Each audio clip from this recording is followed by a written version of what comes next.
Pension भोगियों के लिए एक बड़ी राहत की घोषणा की गई है, जिससे राज्य के करीब 1.46 लाख पेंशनरों और परिवार पेंशनरों को सीधा आर्थिक लाभ मिलेगा। राज्य सरकार ने महंगाई के बढ़ते दबाव को देखते हुए पेंशन पर मिलने वाली महंगाई राहत की दरों में महत्वपूर्ण संशोधन किया है।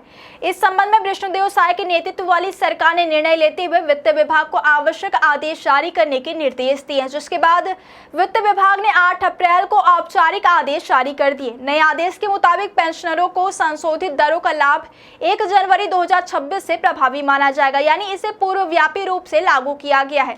इस फैसले के तहत 7वें वेतन आयोग के अंतर्गत आने वाले पेंशन भोगियों और परिवार पेंशनरों की महंगाई राहत दर को 55% से बढ़ाकर 58% कर दिया गया, जिससे उन्हें 3% की अतिरिक्त राहत प्राप्त होगी। वहीं 6वें वेतन आयोग के तहत पेंशन प्राप्त करने वाले लाभार्थियों के लिए महंगाई राहत में 5% की वृद्धि की गई है, जिसके बाद उनकी कुल डीआर दर 252% से बढ़ाकर 257% हो गई है। इस निर्णय से यह उम्मीद जताई जा रही है कि पेंशनरों की मासिक आय में लगभग 1500 से 2000 रुपए तक की वृद्धि होगी, जो उनकी दैनिक जरूरतों और बढ़ती महंगाई के बीच राहत प्रदान करेगी। आदेश में यह भी स्पष्ट किया गया है कि संशोधित दरों के मुताबिक जनवरी, फरवरी और मार्च 2026 के बकाया का भुगतान अप्रैल माह की पेंशन के साथ मई 2026 में किया जाएगा।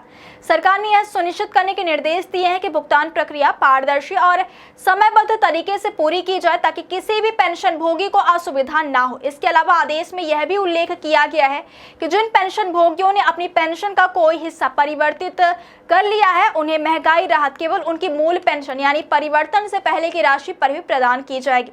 साथ ही यह भी निर्देश दिया गया कि महंगाई राहत के भुगतान में यदि कोई अपूर्ण राशि बनती तो उसे अगले उच्चतम रुपए तक पूर्णांकित किया जाएगा, जिससे गणना में किसी प्रकार की जटिलता ना रहे। वित्त विभाग ने यह भी अनिवार्य किया है कि भुगतान के बाद महंगाई राहत की पूरी प्रक्रिया का सत्यापन रायपुर स्थित महालेखाकार कार्यालय से कराया जाएगा, ताकि किसी भी प्रकार की वित्तीय अनियमितता या त्रुटि की संभावना को समाप्त किया जा सके। यदि सत्यापन के दौरान किसी प्रकार की विसंगति पाई जाती तो उसे अगले महीने के भुगतान में समायोजित करने का प्रावधान भी रखा गया है।